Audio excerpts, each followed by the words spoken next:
Dr. Anton Anfalov has interviewed hundreds of Russian and Ukrainian servicemen, and he's built up a database of UFO crashes in the former Soviet Union and in Russia. He knows about where these crashes have occurred. He is aware of where the craft were taken, the security protocols put in place for retrieving these downed UFOs, that some of which were shot down. He's also aware of some of the reverse engineering that has been occurring at secret Russian and Soviet facilities, and he is aware of Russia's secret space program. You're listening to Exopolitics Today with Dr. Michael Salla, your source for the uncensored truth regarding the human, extraterrestrial, global, and political agenda. Click the like button and subscribe to this channel. And now, here's Dr. Michael Salla. Well, welcome back to Exopolitics Today, Dr. Anfalov. Nice to meet you guys. Well, it's really very important information that you have to share about what is happening currently and what has happened in Russia and the Soviet Union. And the last interview we did, you talked a little bit about some of the crashes. So I want to talk about what appears to be a very pivotal crash in the history of the Soviet Union.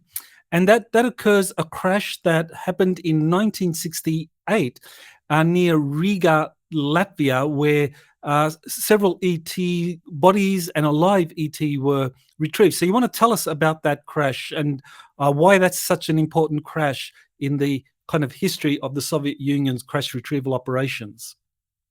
Yes, because the object they captured there was quite big. It was 11 or 12 meters in diameter. It was quite sizable, and 4 bodies, 1 alive. Among them, they captured them and captured this craft, and specifically, they moved it to the area of Moscow, to Zhukovskiy airbase, southeast of Moscow.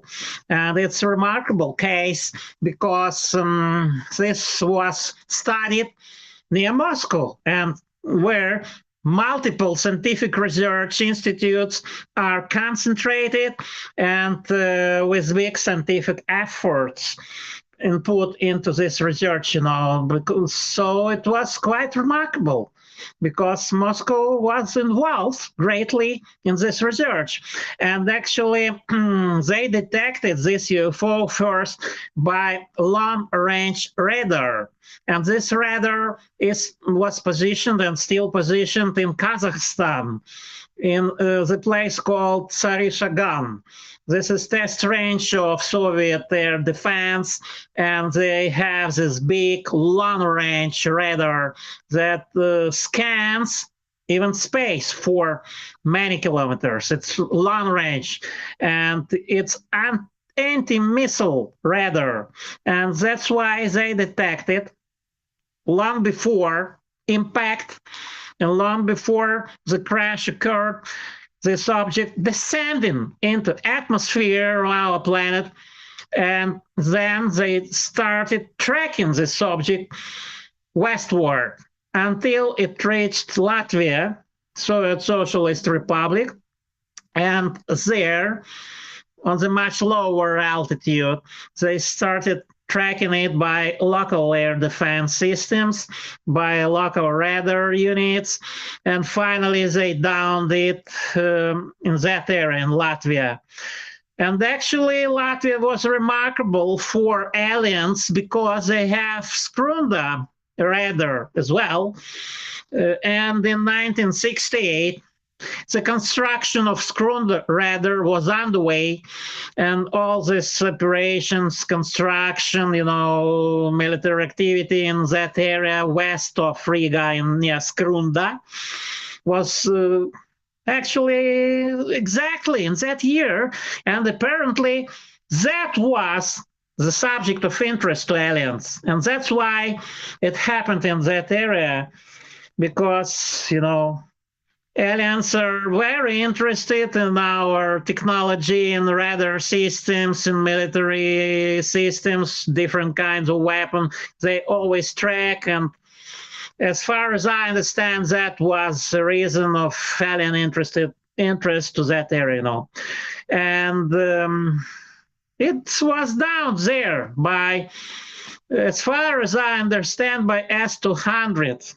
S-200 is surface to air interception missile to shoot down aircraft. It was brand new at that time, and this S-200 system was called Angara, and later Vega system. And it was brand new for that time, and they used it. The so-called Tallinn line. The Tallinn line is like frontier of Soviet air defense. At Soviet times, it was guarding the western perimeter of the Soviet Union, and Latvia was part of that perimeter. So they apparently activated this S-200 system, as far as I understand, but something went wrong with this UFO, because usually they protect themselves by, protective field screens, and also they have passive protection systems and they have active protection systems. Active are usually like laser beams, directed energy weapons, and passive protection system is just a protection field. And in multiple cases, Soviet defense was useless and they couldn't shoot them down. It was impossible. And Soviets lost many aircraft, many people, and many, even sometimes units, trying to attack UFOs without any result at all, But in this specific case, they succeeded. And not only in this case, but in several others, because even highly sophisticated systems can go wrong. They always have sometimes problems. Every technical device is not perfect, Sometimes this can happen. And that was the case. That was 1968 crash, west of Riga. So you want to tell us about the captured extraterrestrial. You described it as a gray extraterrestrial, and it was from the Altair star system, and that there was some diplomatic negotiations, and the people associated with that extraterrestrial came. So you want to tell us what happened? And actually, that's what they told, if we trust them. I'm not sure if they told the truth, but the one alien that survived told that he is from that area of Aquila constellation. And as far as I understand, it's not directly Altair, because Altair is A-class star, 16 light years. It's very bright, it's a very young star, and I substantially doubt it has any planets and organic life on them at all, but there are other two systems there. One is Omicron Aquila, and this is F8V star of main sequence, and it's much better for having planets and organic life, and it's double star system. And as far as I know, they detected very suspicious radio source there. If you look at Altair, you should look up from Altair, the upper area, and there you can find Omicron Aquila, approximately here, right, near Altair, but not exactly Altair, but near it, 63 light years. Omicron Aquila, and double star. And Alexei Arkhipov, the famous Ukrainian radio astronomer, Ph.D., he detected radio source, very suspicious, and it looks like industrial area they placed on near the second star, not near the native planet, but near the second star. It's quite a nice place to position industrial areas there. And I I believe this is the case because it looks like really some industrial activity near the second star, near Omicron Aquila star. And maybe that's true because I know this from different other sources that this constellation Aquila, which Sumerians called Te constellation, it really must have organic life and reptile civilization, reptiloids and grays as well can be there as far as I believe. So it's not excluded, quite possible. Quite possible. Anyways, it's what this creature told KGB guys that captured him and interrogated him. And they had a crew of 4 aliens, and they were 1.5 meters approximately in height. And one was 1.54 meters, other was 1.56 meters approximately, and grayish skin with blue tint. And these guys had 4 fingers, big, large heads, slanted black eyes, like people usually depict typical grays, but they were specific guys. And in fact, they were inside special capsules filled with liquid to protect their bodies from accelerations, because it was special protection system, but not very advanced, as I understand, because usually they have their own gravity field inside the craft, inside the disk. When you use these capsules to protect the crew, it's not very sophisticated, by the way. But anyway, they found them inside the cabin because the door was opened when this disk was found in tilted position. It plunged under the ground with big speed, smashing all, trees, vegetation, and it was in this position. And the hatch was opened below in the lower part of this disk, and the team penetrated inside. Of course, it was a scary operation because I know one guy who was near Pskov in military unit in chemical troops, and they scrambled them immediately. It was alarm, hush, hush, hush, and move, like it usually happens in haste. And they scrambled this unit and transported them to this crash area west of Riga, approximately the location near Skrunda.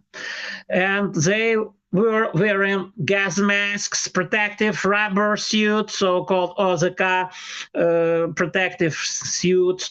They usually use them against chemical agents and radioactive agents, and these people are specially trained for operations like this, because this specialized unit, they usually call these units airbase, so radiation and chemical and biological protection. They have these special military units, and they had them in the Soviet Union. Now they have different name, but anyway, these people were definitely involved. And this guy leaked this information in the internet recently as well. He said they captured this alien disk, and in hush-hush conditions, they removed it like nothing happened at all, like nothing happened. But this site was cordoned, by outside perimeter, and soldiers in outside perimeter must have no information about what they guarding, about the downed object. They can't see because they're not allowed to go near, to approach the crash site, And that's how it happened. And later I got other leaks from scientists involved, and I know 2 guys from scientific research institutes near Moscow and in Moscow. One is organic and non-organic materials research specialist in this area, and he was involved in 80s in this research. Actually, he was in Zhukovskiy base where they moved this object. But Well, I just wanted to. the first place where they put this recovered disk was Tukums Air Base. Tukums Air Base is now called Ural International Airport, and this air base is positioned west of the city of Riga. Tukums. At that time, it was military airfield, completely in possession of Soviet military and bombardment unit. They had Il-28 and Yak aircraft there, Yak-28 aircraft, and they used to guard this in very hush-hush conditions. In the special unit, I sent you, by the way, the numbers of these military units involved, so we know exactly these units, and now we know exactly these locations where they kept it, because they use this hill, from soil, and they have big, massive doors leading inside the hill to cover, nuclear warheads and aircraft under the thick layer of soil. And this specific structure was erected there in Tukums Air Base long before, but it was quite suitable and a good place to hide this disk at first. Preliminary study was there. At the very beginning, they tried to analyze everything and to secure the craft because they had apprehensions that it can explode, because such things are dangerous. Nobody can predict what might happen. They were very scared about chemical agents, radiation, and the possible explosion and things like that. But anyway, the crew was taken away from inside the disk very quickly. And they moved it to helicopter and whisked them away immediately. Now, one of the things that stood out in your description of the crash, retrieval, and recovery of that Riga UFO was that you had regular soldiers establishing a security perimeter, but they weren't allowed to get close to the craft. If they did, they would get into trouble. And it was only the KGB, the specialized units, that could actually go next to the craft and analyze it and then retrieve it. So, those security layers are very similar to what witnesses have described in the US in crash retrieval operations. You have your outer layer that doesn't know what's going in, but there to stop civilians, local law enforcement from interfering. Exactly. It's standard procedure and operation, because in the Soviet Union, sometimes they had several perimeters.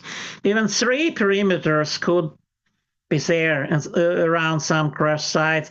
And also local police was involved in some cases, I know, not just military and not just KGB, law enforcement units as well. So the local law enforcement would have like the outermost perimeter, and then you would have the soldiers in an inner perimeter, and then finally you have the KGB inside doing all of the most secretive stuff. So this Riga UFO you mentioned was, first travel taken to this facility in at a military airbase near Riga for preliminary study, and then taken to Zukovsky military installation, which is a very important installation that you believe it's the Russian or the Soviet equivalent of Wright-Patterson Air Force Base, where all of the advanced air technology is studied and foreign material are retrieved and studied in the United States. So tell us about Zukovsky Air Base. Okay, Zhukovskiy Air Base wasn't the very first place they moved recovered UFOs, because they had such incidents before. Now you can see in this picture Zhukovsky International Airport, but this international airport was constructed much, much later in modern Russia, years after the destruction of the Soviet Union. And in Soviet times, you couldn't see picture like this there. In Soviet times, it was highly restricted, highly secured, and guarded installation. And it's not only my idea that the Zhukovskiy airbase was counterpart of Wright Patterson.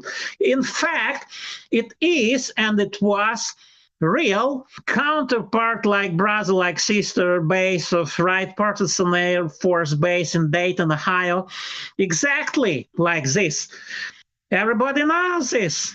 Just make your own study and you'll find I'm right, because this is a place they tested every Soviet aircraft, civilian, military, all were flight tested there. That's like, one of the main flight test centers of the Soviet Union it was, and now in Russia. And they have several scientific research institutes located in Zukovsky. One of them, the most famous, is LII, L-I-I, named after Gromov, the famous Soviet pilot. This is Flight Test Research Institute, to organize test flights of every aircraft, military, civilian, any, just any. And years later, in the history of Soviet UFO recoveries, they started using this place to keep recovered UFOs underground. The thing most people don't know is they have underground installation of several levels there. It's not just airfield you see on surface. They have substantial, sizable West underground complex there, like a small underground city with multi-level. They have even rails, like local underground railway, to transport different lots and equipment and personnel along these tunnels underground. They have multiple underground laboratories to test aircraft. They have also TSAGI, the famous Russian institute there, Central Aerodynamical, Hydroaerodynamical Research Institute, or TSAGI, and also have different other installations, flight test organizations from all Soviet aircraft production companies like Tupolev, like Mikoyan and Gurevich MiG, and like Ilyushin. And each of these companies possess its own territory, its own hangars there, and that's why how it operates. It's a huge facility. It has the longest runway in Europe, by the way, 5,000 meters long runway. It's really huge, and it's really wide, and it's very durable and hard concrete there in this runway, and this is huge installation. Its runway is even bigger than in Wright-Patterson Air Base, it's bigger runway. And so part of this underground complex is used as a special laboratory since from exactly 1986 till 1991. That's the time frame they kept recovered UFOs there. And I know for sure that they had 2 discs in this period, one from Riga crash since 1968, and the second from 1979 or 1980. There was this other recovery northeast of Moscow. And besides, when Putin came, Vladimir Putin, in the year 2000, they also had recoveries in the area of Moscow on May 26 near Kolomna, south of Moscow, and on August 16, the same year, 2000, near Pokrovka of Klin area, northwest of Moscow. And these 2 recovered UFOs, alien UFOs, they were also transported to Zhukovskiy base in the year 2000. Because this place is good to keep such things and study them there before they removed both objects to the more secure place under Uralian mountains in Chelyabinsk region, where they have this basic underground facility now. Anyway, you can't find recovered UFOs in Zukovsky anymore because this place is wide known. They have international airport. They have large traffic. They have many people there, thousands of people, and it's not a good place now to keep such secrets. But in Soviet times, it was quite large. It was completely secure.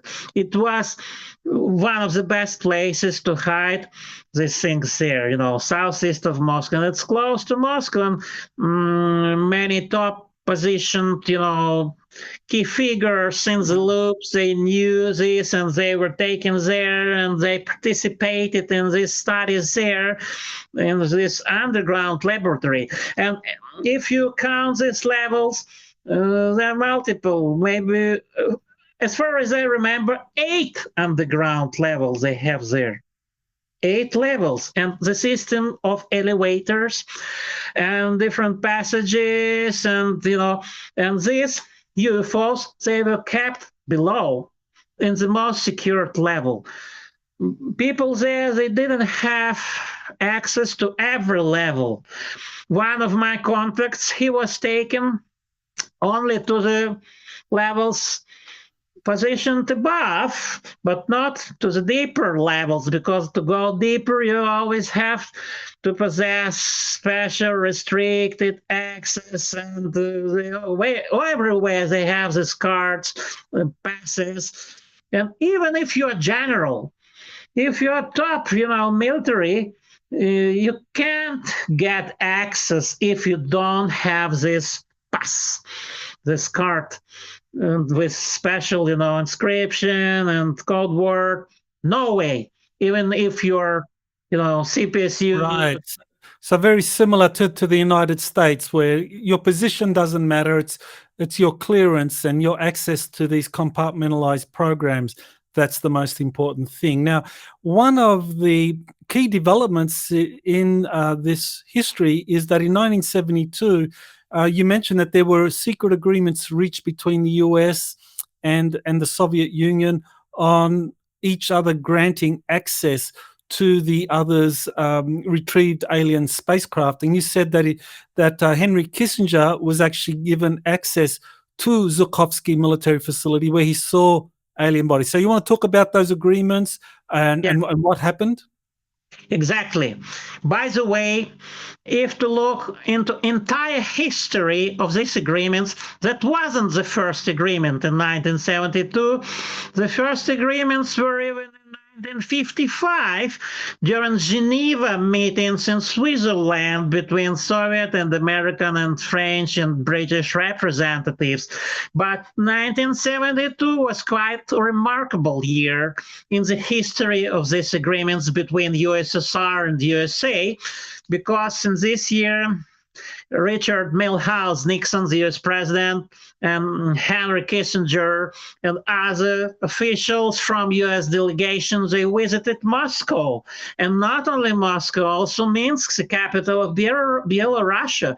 Amazingly, that was the first time that US president was using Soviet Tupolev 134 aircraft. It was amazing to fly by Soviet airplanes.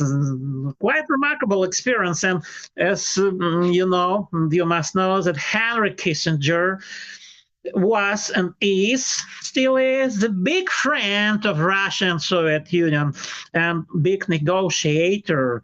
And they know him well, and he knows well many of these guys. In KGB, they called him just Kisa. It's nickname Kisa for Henry Kissinger in KGB.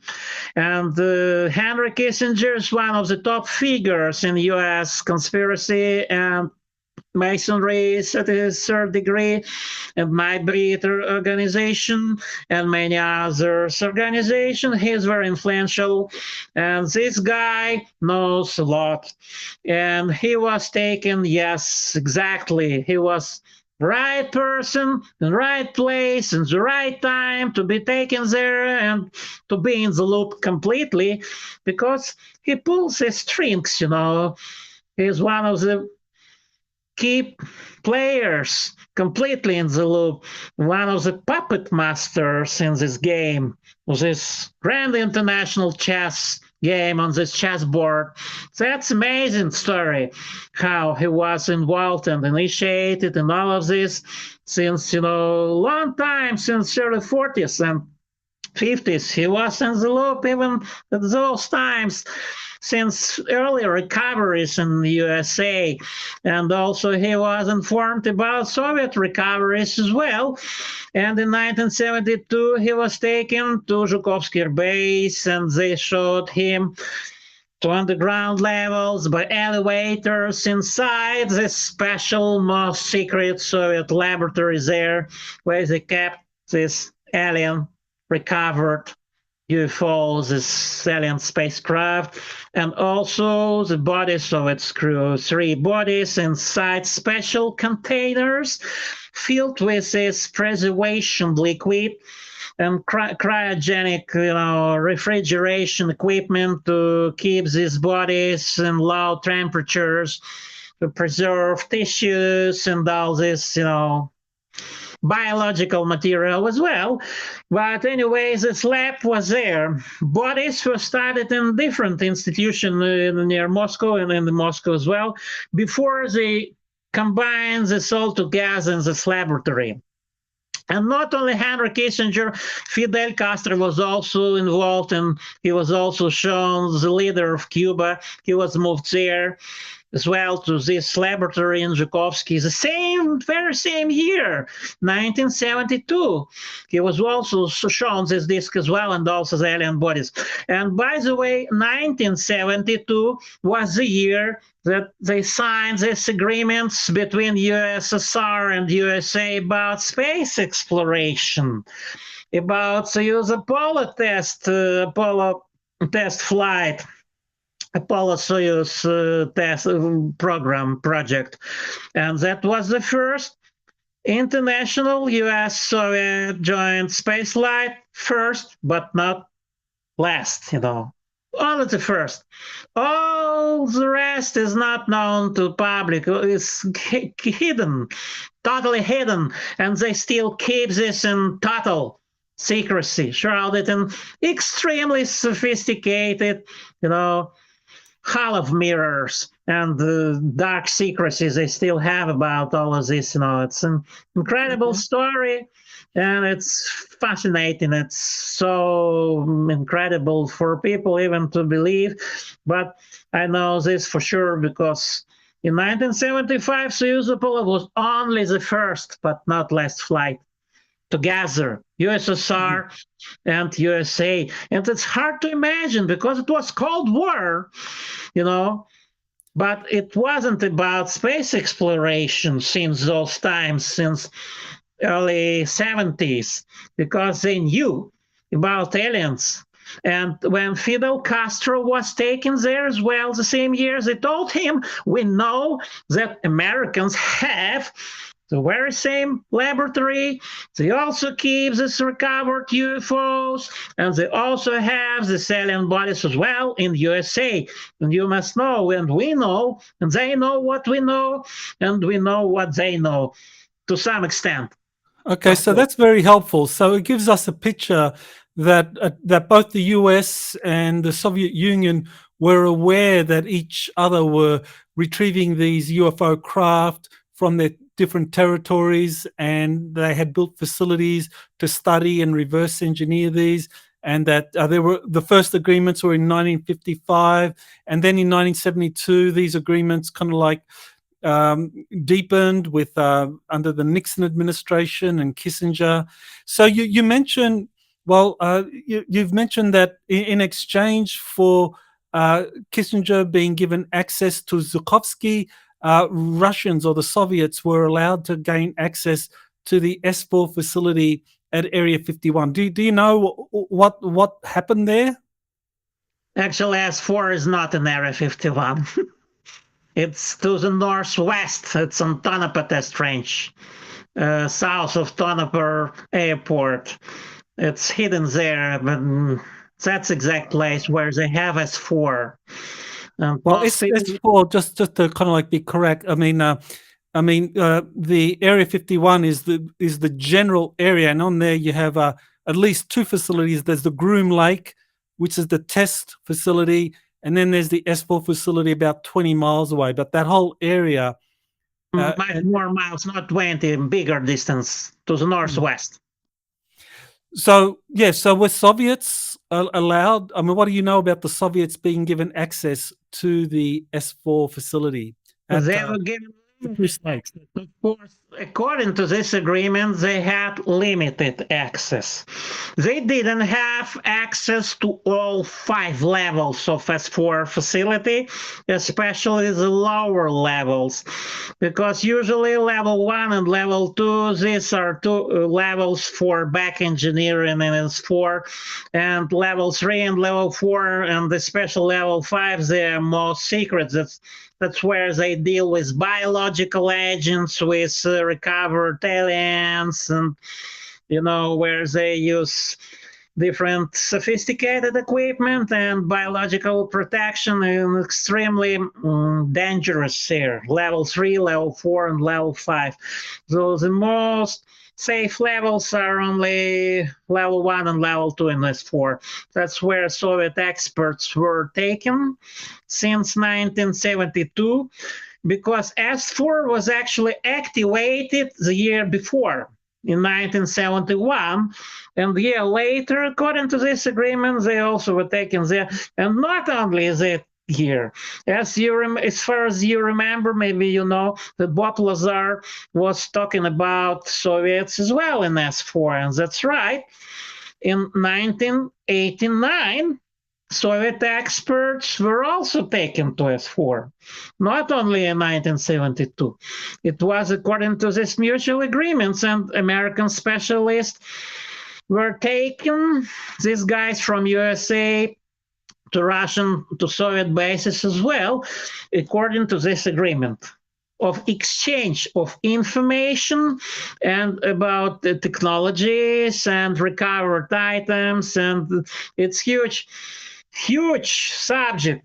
One country cannot cope with it alone, And that realizations, it came to brains of people with wisdom, and in states in Russia and Soviet Union, they completely realize they cannot cope alone, because these technologies, they are too advanced, way far advanced, if to compare with our contemporary terrestrial science. It's completely sometimes different, It's very hard to understand, to comprehend, and to realize how it works actually.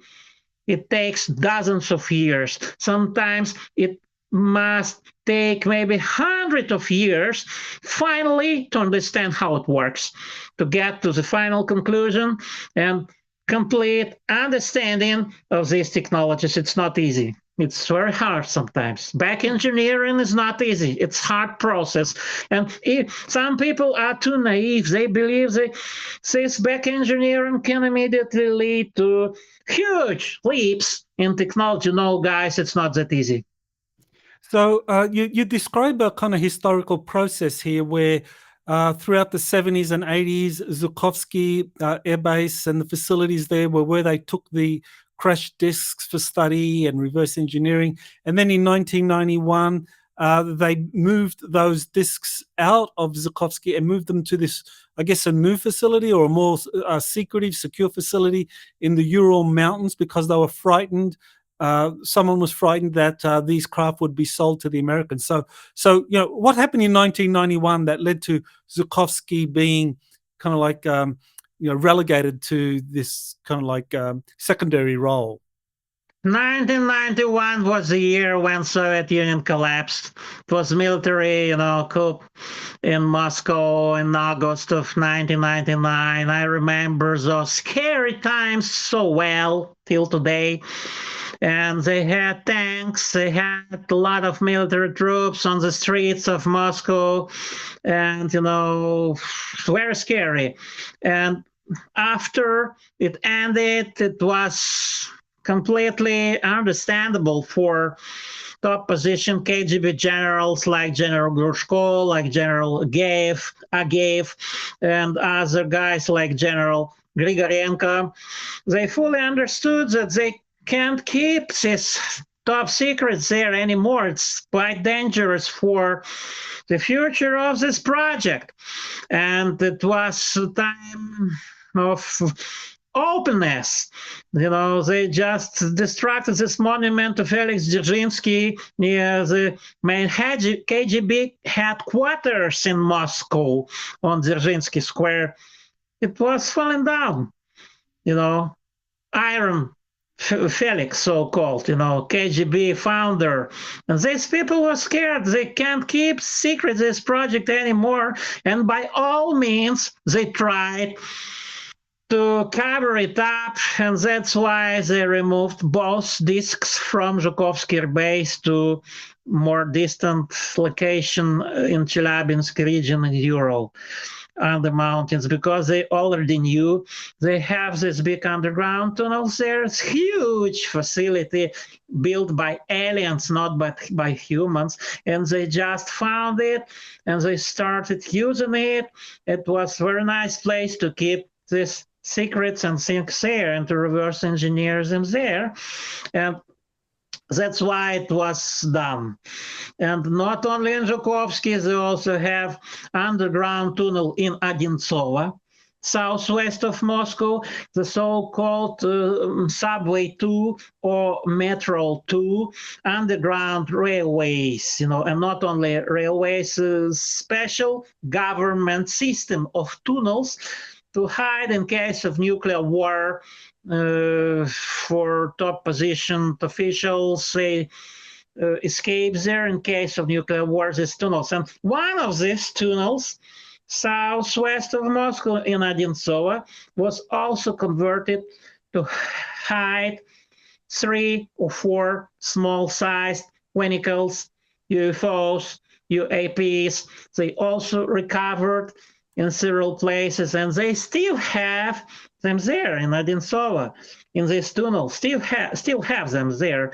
And you can even use a special train directly from under Kremlin to that area, because they have this very long system of tunnels under the city of Moscow. And in Odintsovo, they still have 3 or 4 recovered small-sized UFOs there. Till today, till now, till present moment. But bigger objects like those 2 they kept in Zhukovsky, they removed it because these UFOs were too big and too valuable for them to leave them there, because in 90s, I know that even American delegations visited Zhukovsky. They took part in different projects with Russians during Boris Yeltsin's times, and it wasn't a good place to keep such huge secrets there anymore, no more, that's how it works. Okay, now you mentioned that in 1968, that the UFO that crashed in near Riga, Latvia, that was brought down by Soviet S-200 missiles. Now you've also said that. Okay, and that in the year 2000, you mentioned that there were 2 shoot downs of UFOs, and this was using laser-directed energy weapons. So you want to tell us about how the Soviets started using these directed energy weapons against UFOs and the 2 shoot downs in 2000? Yes, it was in Russia. It wasn't Soviet Union anymore. It was Russian Federation, which it is now. And the first case happened on May 26, 2000 on Shurovsky test range near Kolomna, where they have this tiny village called Shurovo. And the test range belongs to KBM, Construction Bureau of Machine Building near Kolomna. And they organize this ambush, this trap for aliens, ambush trap. And it was all started there from the Black Triangle. They had several observations in sequence of this huge black triangle hovering over the test range, and it was amazing sight. These people were scared because of this black triangle, and wise idea was to organize this trap to try at least to shoot it down. And they brought 3 mobile laser directed energy mobile units there. As far as I comprehend or surmise, according to my belief, these units were production of Trinity Institute in the city of Troitsk. Troitsk Innovation Scientific Research Institute, which is involved in plasma, direct energy, and nuclear research. And that's where they manufacture these mobile laser units. And they use some highly advanced equipment and generators, some big, huge trucks with a lot of wheels. And because this equipment is quite heavy, and they carefully positioned these 3 units, like, triangulation in 3 corners of this triangle, and to direct them at target when this black triangle will appear again over this test range. And they waited for a bit, quite a while, and when this triangle appeared again, they shot it, this race, to this target. The most amazing happened next, because triangle was completely unaffected. No effect on this. Like it was hologram, like it wasn't real at all. And to utmost amazement of these guys, what they downed was small disk, just 6 meters in diameter, instead of this huge black triangle, just 6 meters across. Small disk. That was amazing, guys, because apparently, as far as I understand it, as far as they understood, this huge black triangle was just a hologram to disguise the real object, and the real tiny object was this quite small disk hovering there and projecting this hologram to disguise the real circumstances and the real picture, maybe to impress this military below by this quite amazing sight. But unhappily, to this aliens, they down this small disk, and 3 days were dedicated to this operation. They dug out even the soil from the impact site, even the soil, by excavator. They excavated the soil and put it to the big trucks and moved it away, not on the UFO, but the soil as well on the impact site. It's amazing. And they also moved this recovered 6-meter disk to Zhukovskiy airbase. It was May 2000, and for some time they kept it there. And the second UFO, they also downed to northwest of Moscow. It was August 16, 2000, and the time was 04:40 a.m. And this is the hotspot of UFO activity, Pokrovka area, northwest of Moscow, because they knew this before, and they tried to spy for UFOs, to organize these traps, these ambushes, to trying to capture them, spying for UFO hotspots. Not just everywhere, but they knew where they can meet them frequently and capture them, and at least try. And they succeeded. It was quite small object, quite small. Apparently it wasn't piloted at all, just like a robot or, unmanned aerospace and their vehicle without any crew on board, No pilots, no humanoids on board, quite small. And they captured this vehicle immediately after impact. Quite a small time was between impact and when the military trucks arrived, and it was early morning, very earlier in the morning, 4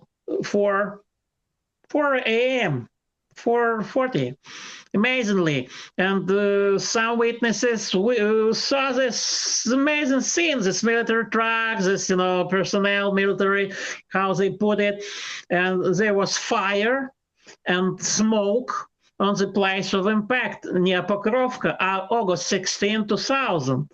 And like from high voltage electricity and the grass ignited, smoke, fire, that was on this impact site, northwest of Moscow as well. And they moved both objects to Zhukovskiy. And I even know they took some people with extrasensory abilities, clairvoyance, and those people could scan to look inside what is there, just to use their psychic abilities to investigate. Amazingly, not only just ordinary scientists were involved in this, but also these amazing people with psychic abilities. They also used their help to investigate, to find out what are these objects really are, because it was amazing. That's for sure. So under the Vladimir Putin administration in 2000, Russia starts to target UFOs with these directed energy weapons and brings down a couple, as you just described. Now, there was a very interesting incident when Dmitry Medvedev became president, and he said in 2012 he talked about a secretive global agency similar to the Men in Black movie for guarding the secrets concerning extraterrestrials living amongst us. So, what do you know of Medvedev disclosing that in 2012 in a hot microphone incident? Was that like an accident? Was that like a soft disclosure? What do you know of that? It looks more like a soft disclosure indeed, because Medvedev was the president of Russian Federation. First Putin came, then Medvedev replaced him for some small amount of time, and then Putin replaced him again. Like, they changed between each other. And so Medvedev was in the loop as well for some time, it's for sure, because he was the president of the Russian Federation. And now he is a member of National Security Council of Russian Federation. But now he drinks sometimes vodka a lot. So now he is not as he was before. He started drinking now. Maybe he is disappointed by crisis in Ukraine, or I don't know, but he was in the loop, definitely. And what he was talking about is not international agency. He was talking about specific Russian agency involved in this. And as far as I know, they had numerous interactions and numerous contacts with aliens in Russia. Now, that's not a joke if you take this with deep thinking and analyze this. Some people say it's a joke. You always can publicize top secret information looking like a joke, and this soft disclosure. I strongly believe that was a soft disclosure indeed, because I know about real interactions with aliens in Russia on regular basis. I know about alien consultants, alien people, these humanoids, visiting Russian installations with some promotion, with some technical advices, with some, help, because aliens indeed interact with Russia, and Nordic aliens as well, maybe from Pleiades constellation, M45 Taurus constellation, and the star cluster Pleiades. near, near Aldebaran. They have three systems there: 39 Tauri, Gliese 171.2, and Gliese 154. And these three stars are positioned in the form of triangle near Pleiades constellation. And that's where these aliens are from. And the distance is 55, 58, and 47 light years from Earth of those three star systems in Pleiades constellation. And these three main star systems are the main ones, And they have other star systems there as well, different systems, but these three are the main ones. And they have interaction with Russian authorities, as they know. And I also know about interaction with Imdugut alien race as well, the so-called tall white aliens, or Imdugut, as Sumerians call them, or Anzu, or Jahami. Some people call them by this name. Tall white aliens. They have base in Nevada, they have base in Tasmania Island near Australia, and they also have base in Australia. And they also interact with USA and with Russian Federation as well. And that's how it happens. And also they had contacts with living grays and with insectoids and with reptiles. And as General Shironin told to his grandson, he saw these pictures, these photographs of these aliens, and once upon a time he brought them, he showed these pictures, and this guy saw grays, he saw Nordic aliens, and he saw reptile aliens on these pictures. And even in Soviet times, Soviet Union interacted with this alien species. It's not a joke, guys. It's absolutely serious. Yes, and they also had these agreements with aliens as well as USA had. They also had these agreements. And since early 50s, and the history of Soviet top secret space program starts back since 1951 or 1952, and definitely from 1955, even from those times, especially after the Stalin's death. When Stalin died and Nikita Khrushchev became the Soviet leader, it was very good time for beginning of the Soviet secret space program, and that's how it started back in those years. Okay, well, we know from many whistleblowers that in the United States in 1954 and 1955, there were top secret meetings between the Eisenhower administration and extraterrestrials. So you're saying that at the same time in the Soviet Union, Nikita Khrushchev, he had similar meetings and agreements were also reached between the Soviets and these different groups of extraterrestrials. Yes, because as far as I know, aliens told Eisenhower, if you don't agree, we'll connect with Russians, with Soviets, because you must give up with your nuclear weapons. And he told Soviet threat, that's provocation. What about them? What about Soviets?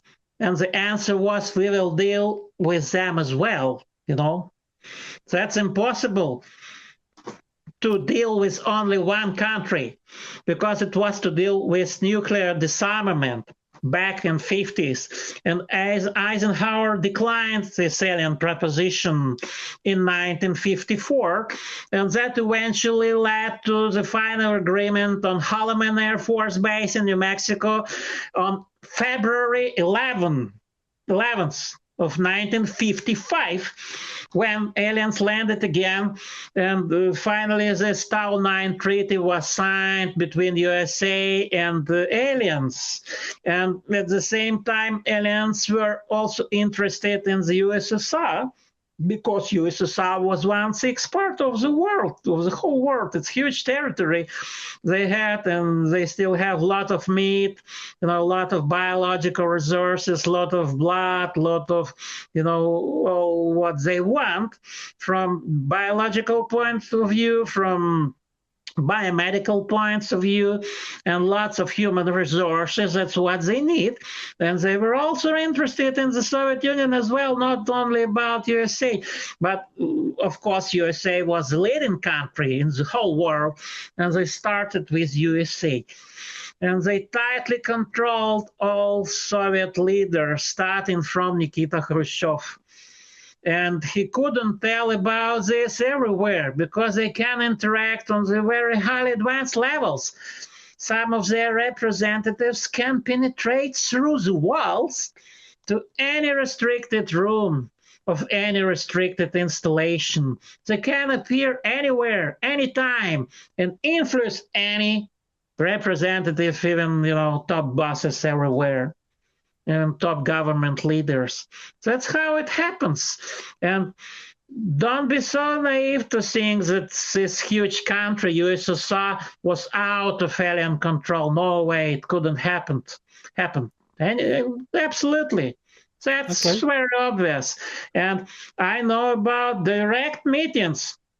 For example, Michael Gorbachev, he had direct meeting with aliens in 1985, March 17, and some of his friends and most close colleagues also participated in this direct meeting with aliens when 2 UFOs landed northeast of Moscow in Pirogovsky Nature Forest Reserve near Mytishi, by the way, and they moved there and they met aliens there directly, face by face.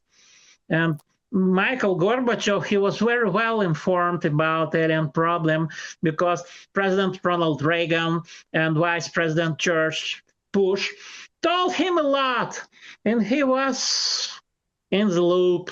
He was amazed. Michael Gorbachev was really flabbergasted by all they told him about this alien problem. And even his wife, Raisa Maximovna, Gorbachev's wife, he was also well aware because he couldn't keep secrets from her. He was under her influence greatly. She was his boss, his loving wife, and that's how it happened back those times. And now Putin is well in the loop as well because he knows a lot, but not everything. Some secrets they keep even from him, that's for sure.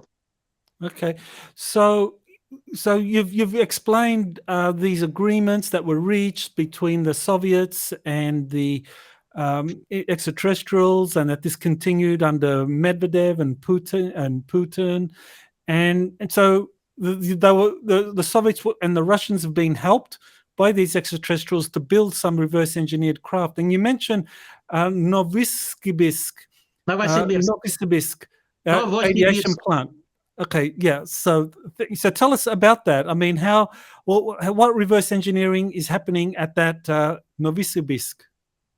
Actually, this Novosibirsk, it's like New Siberia, Novosibirsk, new Siberian city.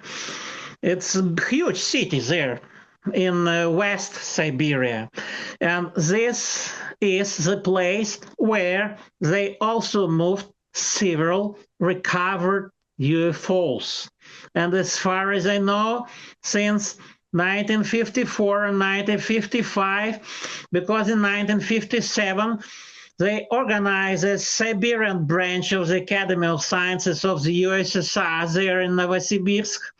And also this huge aviation plant was there long before. And also this big institute called Chaplygin Sibnya, Siberian Scientific Research Institute, named after Chaplygin, is also there directly in the area called Yeltsovka Air Base.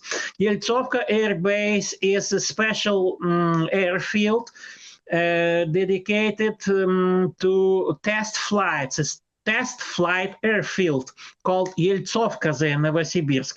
And they have underground workshops there and specific underground hangars near that place, exactly in that location, Yeltsovka airfield. In Novosibirsk, it's northeastern part of this huge city of Novosibirsk. And this is restricted area, and they have numerous brand new aircraft there, and aircraft production and test flights of aircraft, and it looks like, Siberian branch of Zhukovskiy. If you consider in this way, it must be correct, because this institute, which is called Sibnya, Chapligin Sibnya, this is a branch of Tsagi, and Tsagi is in Zukovsky air base. And they keep several recovered alien vehicles, UFOs, UAPs there underground. Not big depths, but quite near the surface, because they, as far as I know, they don't have quite large underground installations there, but anyway, they have underground facilities there in Novosibirsk, and that's where they also keep recovered UFOs, and I know at least about 1 or 2 discs there recovered, and 1 cylinder shaped.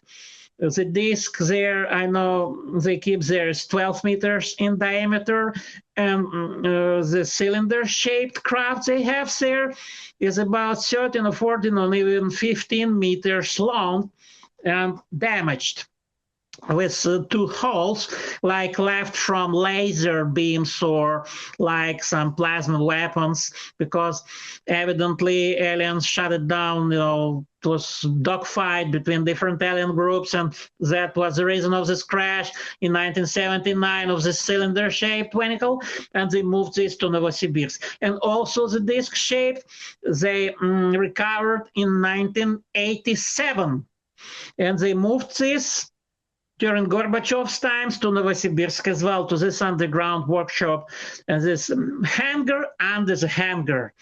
They have surface hangars on surface, and they have this big underground rooms under, not deep, but under, subsurface, you can call them, subsurface. And that's where they keep these vehicles, and that's where they reverse engineer them for dozens of years. And this research was quite profound and substantial there, because a lot of experts and technical specialists and scientists were involved, because Novosibirsk is a very large scientific center. It was in the Soviet Union since 1957, and it is now in modern Russia as well. It's a large scientific research center. And that's where they keep these UFOs as well, recovered. And back engineering has quite a long history there. They don't just use these technologies in modern aircraft or, not only modern. They started building their own UFOs there, disc-shaped, controlled by joystick. For one pilot, they have small version of it, and they have bigger versions for different pilot, bigger amount of pilots, bigger crew, with hemisphere on top, like a dome, with protective surfaces, and electromagnetic propelled. And I know about one case in 1996 when Russian President Boris Yeltsin visited Novosibirsk in person. He was shown this UFO. They let him inside, and he saw this small back-engineered disc there hovering inside the hangar. And they even had this big metallic chains keeping this disc from zooming upward, because it's very fast. It's levitating device, electromagnetic, it's anti-gravity technology there, anti-gravity control. And Boris Yeltsin saw this. For one pilot it was, with hemispheric dome on top. It was transparent dome on top of this disc, and one pilot was sitting there in this dome, transparent. And amazingly, to my utmost amazement, they showed this in TV broadcast. It was broadcasted on TV, on Russian television, local television in Novosibirsk, only one time. And after that, these guys realized, oh my God, what we did. We must delete this. It was never shown again, never. It was only one leak in 1996 with Boris Yeltsin and with this UFO inside this hangar, back engineered, with one pilot hovering over the floor of this hangar, and it was true. It was amazing. I just stumbled upon this leak, and it was deleted very fast. You can't find this information on the internet anymore. It had quite small circulation in the internet, and that's how it happened. And they started back engineering them in Soviet times, trying to reconstruct these materials, material research, propulsion units, this equipment, devices by pieces, disassembling them and analyzing every piece, every structure, every device, and trying to reverse engineer. And they did it to some extent, but not exact copies, not exact, but to some extent they did it. They tried and they did disc-shaped venicles and also cylinder or tube-shaped venicles as well. They reversed engineered them as well, even in the Soviet Union, those times of the USSR, 70s, 80s, they already had these back-engineered discs and cylinders during Soviet times. And Novosibirsk is huge aviation construction plant, Chkalov NAPO, so-called Novosibirsk Air Production Organization Unit. It's huge plant, a lot of workshops, it's very long and multiple people involved. It's involved in big aircraft production for a long time. And they also manufacture Su-34 there, new Russian bomber, and Su-24 was also manufactured there, and S-70, so-called Hunter, non-piloted air vehicle, is also manufactured there. It's Soviet counterpart of, Russian counterpart of Stealth in the US. They manufacture it in Novosibirsk, and they use some technology from recovered UFOs in the stealth technologies, the Russian stealth technologies, And they try what they can, but it's very difficult to reconstruct, to back engineer, to understand all principles, but they are using this radar protection, special materials, and countermeasures for, radio waves to hush them down, for, from equipment to protect these vehicles from detection by radars. That's what they learned from back engineering as well, and from alien assistance as well, because as far as I know, Nordic aliens assisted Putin, and Russia was provided with extremely advanced countermeasures in radar technology, in electromagnetic technology, and they also have this direct energy weapons as well, but not in big amount, but they have them. And unfortunately, they don't have enough money to invest, unlike US, to all this, devices and technologies. But as far as concerns these countermeasures, Russia is one of the top leaders of the world, because they really have very advanced countermeasuring systems against radio electronic warfare. In the area of radio electronic warfare, they are one of the top in the whole world. Russian Federation is now. That's also due to this back engineering, also due to this alien assistance from these aliens. Different aliens, but basically this Nordic aliens.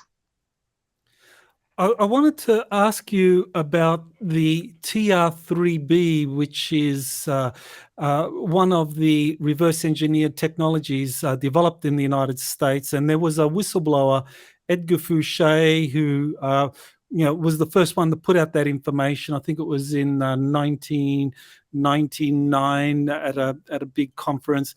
And he described the TR-3B as being something that used torsion fields to generate to reduce the overall mass of the craft, and then it could travel. I think it was 80. That would reduce the mass by 87%, and then it could fly. So, does Russia have its own TR-3B, its own flying triangles that it uses for its own programs? That's what I heard. Yes. There are leakages of information that it really is, and that they really have these triangles, because they know, and they know well, that US has these triangles.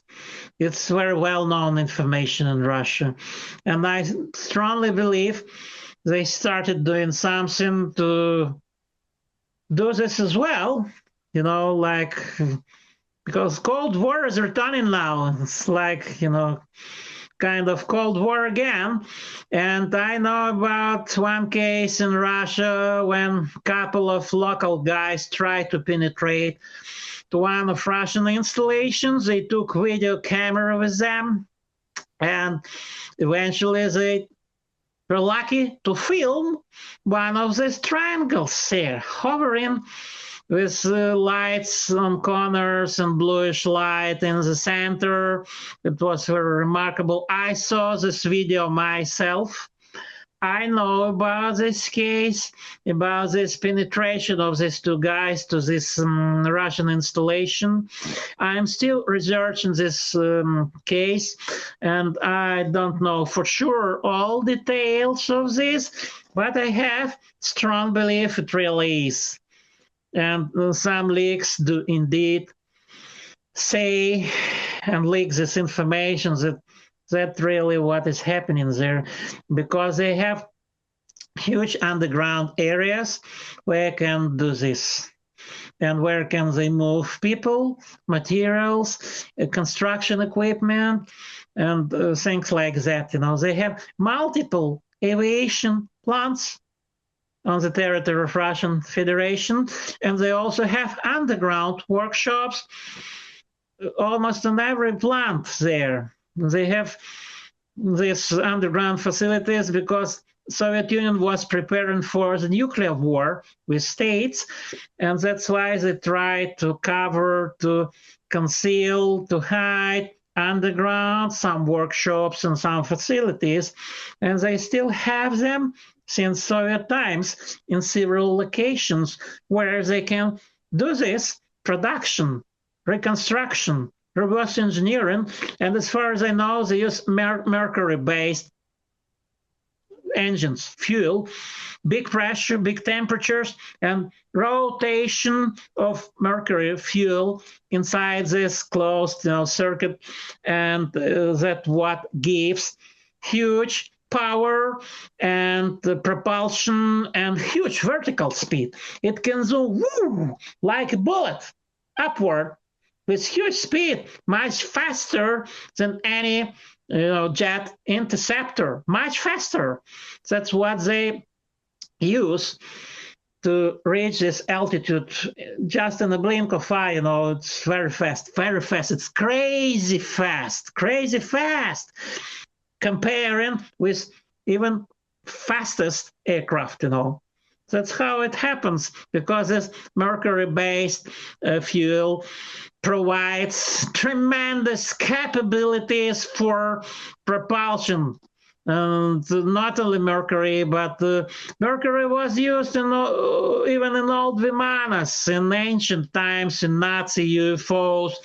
Germany in Hitler times also used this, Mercury-based fuel and engines, but now it's different. They have even more advanced propulsion technologies and even more advanced engines than Mercury-based, and magnetic field disruptor, MFD. That's what Edgar Fouché called this propulsion unit, MFD, magnetic field or electromagnetic field disruptor. And the disruption effect is created by this, huge toroid-shaped field, electromagnetic. It's very dangerous. It can influence engines, the engines of different cars, automobiles can be affected by this engine, and also human organisms can be affected as well, because human bodies are vulnerable for this influence from these engines, for electromagnetic emission. That's dangerous for human bodies. So I know that Edgar Fouché talked about two models of the TR-3B being built in the 1980s. He said one was 600 feet and another one was 250 feet. I'm working with a number of insiders that say that now the modern flying triangles, they actually have much smaller ones that are more advanced. So does Russia have similar sized flying triangles that it uses, as far as you know? As far as I know, not only triangles, but also rectangular shaped platforms, anti-gravity platforms, not only triangles. And as with about USA, don't forget about TR-6 Thales. They also have not only TR-3B, but also TR-6 and different other models they also have as well. And that's not that simple. And TR-3A was much less advanced comparing with TR-3B. They are different A and B models. And Russia has some models as well, similar. And I know they are working on this and they had advances. For example, there's big underground tunnels between Volgograd and Saratov, near so-called Medvedetskaya Grida or Medvedetskaya mountain ridge. And amazingly, just recently, I happen to know that they have this, underground passages and military use them. That's a place where locals see these triangles on the regular basis, from under the ground and flying over that territory near the city of Zhirnovsk of Volgograd region. That's near big Russian river of Volga, Saratov and Volgograd. And they have ancient, very long tunnel systems there. And some of these tunnels are definitely used by the Soviet military and by Russian military now. And this area has multiple sightings of this triangle-shaped UFOs. And Russia has a lot of these sightings of triangle-shaped UFOs. They were seen so many times in Russian Federation, and now every year I'm researching this and I stumble upon these sightings every time, because so many sightings of these triangle-shaped UFOs. That's true. Multiple sightings. I also want to kind of ask if, and there was an insider, William Tompkins, who said that the first cigar-shaped spacecraft that were built using these reverse-engineered technologies were Nautilus-class nuclear submarines in the 1970s that were retrofitted so that they could fly out into space using these anti-gravity propulsion systems. And then later on, they developed full-scale cigar-shaped craft. So did the Soviet Union and then Russia do something similar? As far as I know, that was according to international cooperation between USSR and USA. Since 70s and also during 80s, it was already established. This international cooperation between USA and USSR. Moreover, some devices manufactured in USSR were used in these vehicles, because it was cooperation in production, in assembling in space these vehicles. And they are not just retrofitted, they are specially designed based on these design principles, because it was easier, much easier to convert all this experience and technologies for this project. It was much easier to use, already gained experience in nuclear construction of this nuclear submarines. And by the way, Soviet Union was #1 in the whole world if you take the quantity of submarines. Quality was much worse quality, but #1 in quantity. And USSR was #1 in the whole world. If we take numerous nuclear submarines constructed in the Soviet Union, oh my gosh, you just study the subject and you would be amazed how many projects they had, and they still have. They had much bigger amount of these projects than in USA, if we talk about this nuclear submarines, this project, because I am sure about international cooperation in space since this 1972 treaty, definitely, for sure, between USA and USSR in space. And I know for sure that Soyuz Apollo test project was only the first joint flight between of USA and USSR, a joint flight of Soviet and American astronauts. And I know even the Secret Space Control Center of the Secret Space Program of the Soviet Union. It wasn't near Moscow. It was in East Siberia, near the city of Irkutsk, in the place called Novosibirsk. That's where they have this military radar installation with big radars for against missile threat, long-range strategic radars. And they also have underground complex there in Novosibirsk, Michalivka, multi-level complex, and nuclear reactors there supplying this underground complex, and this space control center, like Houston, like Korolov Space Control Center. But this Space Control Center is completely underground with big screens there, and they display this, images of this secret space program vehicles. And one of my informants was there in person in 1984 and in 1988. And to his utmost amazement, you can't believe what he saw. He saw the space station. He saw these astronauts dressed in, highly protective space suits with radioactive protection, because working in the conditions of high radioactivity, and with magnetic boots. They were walking on surface of the space station in 1988, working with some equipment in open space on the surface of this space station. And the most amazing was on the background.